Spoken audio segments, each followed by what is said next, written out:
তামিলনাড়ুর রাজনীতিতে কি শুরু হতে যাচ্ছে নতুন ঝড়?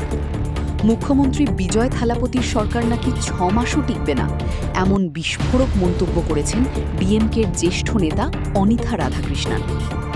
দক্ষিণ তামিলনাড়ুর এক দলীয় অনুষ্ঠানে তিনি দাবি করেন, এই সরকার আর 4 থেকে 6 মাস টিকবে, এরপর আবার স্টালিনই মুখ্যমন্ত্রী হবেন। শুধু তাই নয়, টিভিকে নেতা আধব অর্জুনাকেও সরাসরি চ্যালেঞ্জ ছুড়ে দেন তিনি। বলেছেন, সাহস থাকলে এমএলএ পদ ছেড়ে তিরুচেন্দুর আসনে নির্বাচন করতে হবে। এদিকে রাজনৈতিক বিশ্লেষকরা বলছেন, তামিলনাড়ুর রাজনীতিতে ডিএমকে বনাম টিভিকে দ্বন্দ্ব এখন আরও তীব্র হতে চলেছে। কারণ গত নির্বাচনে বিশাল চমক দেখিয়ে 234 আসনের মধ্যে 108টি আসনে জয় পেয়েছিল বিজয়ের দল টিভিকে। কংগ্রেস ও বাম দলগুলোর সমর্থনে সরকার গঠন করে মুখ্যমন্ত্রী হন অভিনেতা থেকে রাজনীতিক হওয়া বিজয় থালাপতি।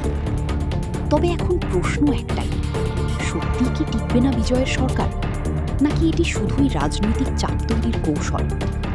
আপনার মতামত কি? কমেন্টে জানান।